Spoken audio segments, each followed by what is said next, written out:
Boa tarde. A gente vai apresentar o planejamento da concretagem de uma casa. E o nosso grupo é formado por Alexandra Alters, Ana Luísa Carvalho, Juliana Cortá, Nicole Louise e Tiffany Romeu.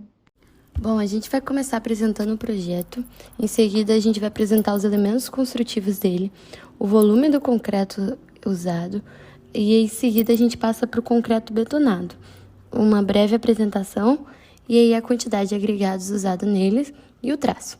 E aí a gente vai para o concreto usinado e apresenta a nossa concretaria escolhida. E, por fim, a conclusão. Bom, para fazer a apresentação do nosso projeto, a gente está levando em consideração que uma certa família quer construir sua residência aqui em Campos do Goytacazes. Os projetos foram elaborados levando em consideração a utilização de concreto armado, abrangendo a fundação, pilares, vigas e lajes e outros elementos estruturais. A partir disso, nós 5 fomos contratadas como responsáveis técnicas pela obra, obedecendo sempre as diretrizes da NBR 12.655. A gente levou em consideração as 2 opções disponíveis, o concreto produzido no canteiro de obras, com o uso de uma betoneira, e o concreto usinado. Em seguida, estabelecemos a proporção dos componentes de acordo com as especificações do projeto estrutural, no caso do concreto produzido no canteiro de obras. Planejamos a concretagem e determinamos o volume de concreto necessário para cada fase de concretagem. Para fazermos os cálculos mais eficientes, levamos em conta a metragem quadrada disponibilizada na planta baixa, térreo e superior.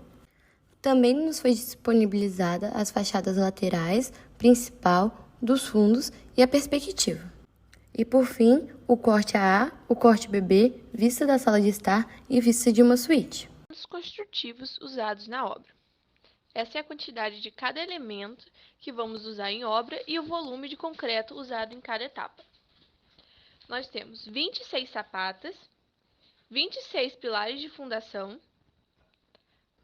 4 pilares no térreo, 1 pilar de cobertura, 45 vigas baldrame, 30 vigas no pavimento superior e 10 vigas no nível muro.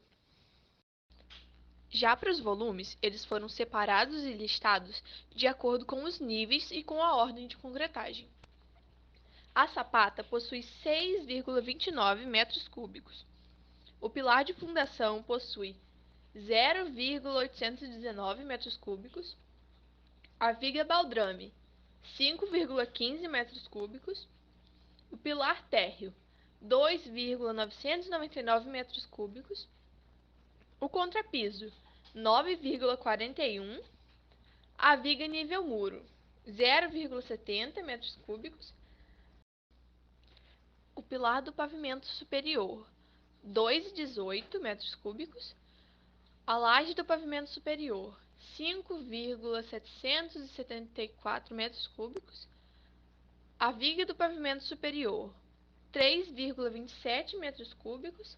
O pilar de cobertura, 0,787 metros cúbicos. E a laje de cobertura, 5,78 metros cúbicos. No planejamento da concretagem, a gente vai ter um tempo de 28 dias entre as etapas devido ao processo de cura do concreto. Sendo assim, a primeira etapa é concretar as sapatas.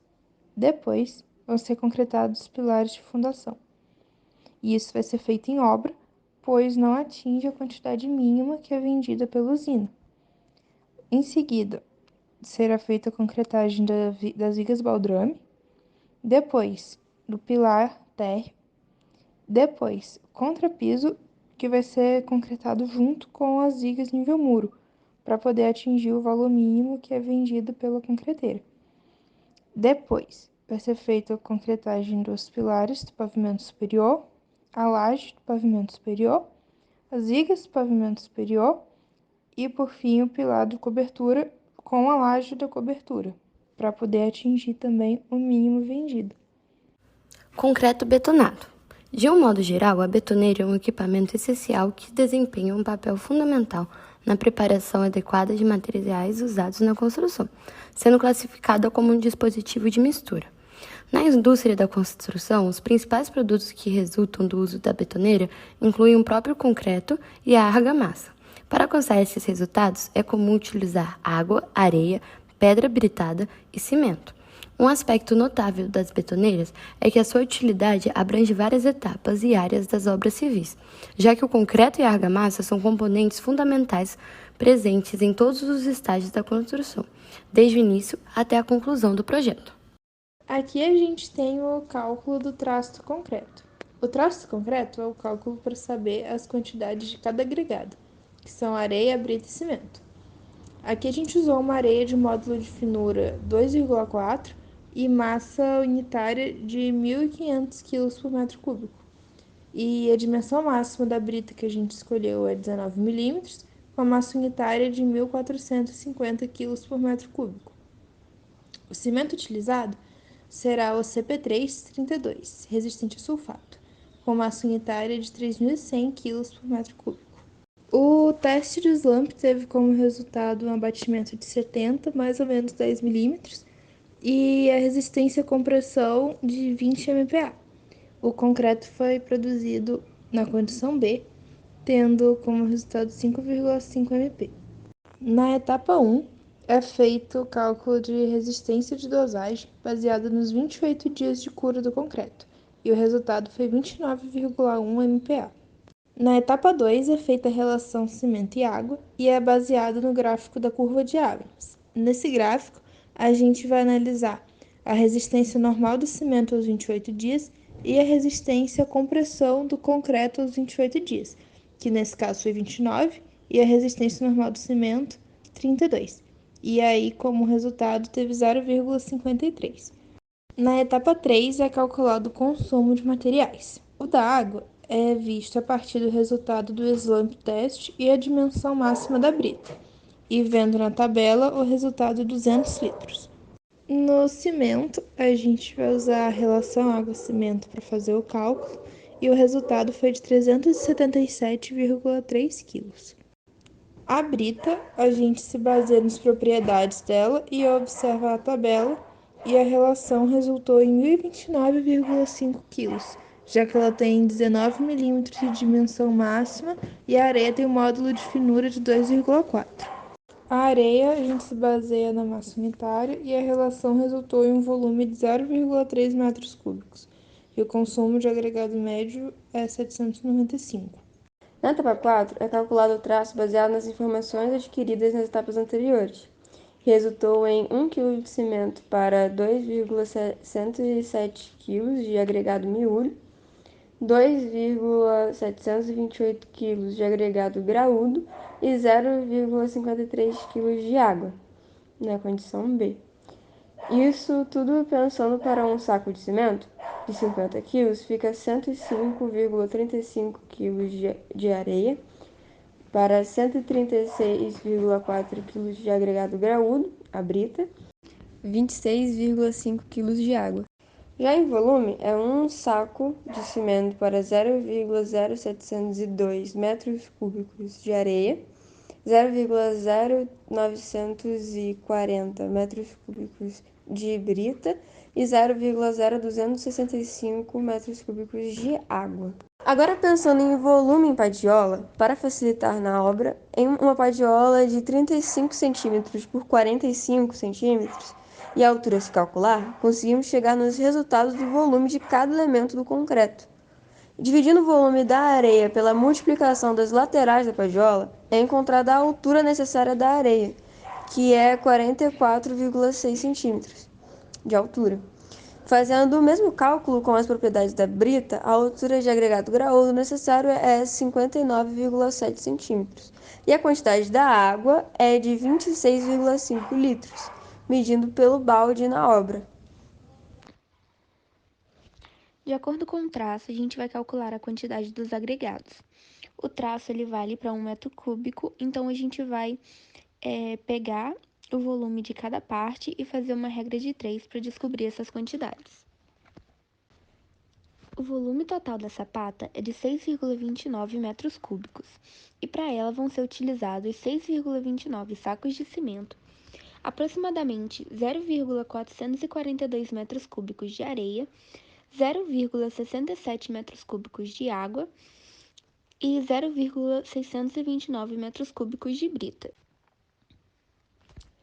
Os pilares foram divididos entre a fundação, o térreo, o pavimento superior e a cobertura, de acordo com o volume de cada uma dessas partes.